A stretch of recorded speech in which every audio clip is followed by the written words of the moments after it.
ಹೊಟ್ಟೆ ಕರಗಿಸ್ಬೇಕು ಅಂತ ಈ ಕ್ರಂಚಸ್ ಮಾಡೋದನ್ನ ಬಿಟ್ಬಿಡಿ. ತುಂಬಾ ಜನರಿಗೆ ಇದು ಅನ್ನೋನ್ ಕಂಡೀಷನ್ ಇರುತ್ತೆ. ಬಿಕಾಸ್ ಹೊಟ್ಟೆ ದಪ್ಪ ಇರೋದ್ರಿಂದ ಅವ್ರಿಗೆ ಗೊತ್ತೇ ಇರೋದಿಲ್ಲ ಏನು ಡಯಾಸ್ಟೈಟಿಸ್ ರೆಕ್ಟಿ ಅನ್ನೋ ಪ್ರಾಬ್ಲಮ್.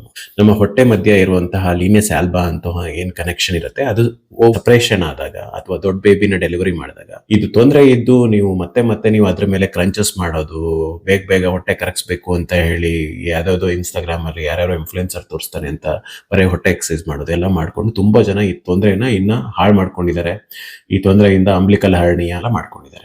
ಸೊ ಅದಕ್ಕೆ ಈ ವಿಡಿಯೋದಲ್ಲಿ ತೋರಿಸಿರುವಂತಹ ವ್ಯಾಯಾಮಗಳು ಚೆನ್ನಾಗೇ ಇದೆ. ಇದಲ್ಲದೆ ನಾನು ಇನ್ನೊಂದು ವಿಡಿಯೋ ಕೂಡ ಮಾಡಿದ್ದೀನಿ ಯೂಟ್ಯೂಬ್ ಅಲ್ಲಿ, ಡೀಟೇಲ್ಡ್ ವಿಡಿಯೋ. ಇದೇ ರೀತಿ ಡೈರೆಕ್ಟ್ ಆಗಿ ಆಪ್ ನ ವರ್ಕ್ ಮಾಡ್ದೇನೆ ಹೆಂಗೆ ಡಿಗ್ರಿನಲ್ಲಿ ಹೇಗೆ ನಿಮ್ಮ ಕೋರ್ನ ಫೋಕಸ್ ಮಾಡಬೇಕು ಅನ್ನೋದ್ರ ಮೇಲೆ ಆ ವಿಡಿಯೋ ಇದೆ.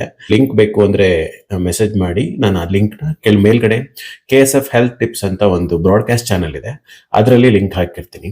ಮತ್ತೆ ನಿಮಗೆ ಯಾರ್ಯಾರು ಲೇಡೀಸು ಈ ರೀತಿ ಗೊತ್ತಿಲ್ಲದೆ ಬರೇ ಕ್ರಂಚಸ್ ಮಾಡ್ತಾ ಇರ್ತಾರೆ ಅವ್ರಿಗೆ ಈ ವಿಡಿಯೋ ಶೇರ್ ಮಾಡಿ. ಬಿಕಾಸ್ ಚಿಕ್ಕ ಪುಟ್ಟ ಸಮಸ್ಯೆಯನ್ನ ತುಂಬಾ ದೊಡ್ಡದಾಗಿ ಮಾಡ್ಕೊಂಡಿರ್ತಾರೆ ಏನೇನೋ ಶಾರ್ಟ್ ಕಟ್ ಫಾಲೋ ಮಾಡೋದಕ್ಕೋಗಿ.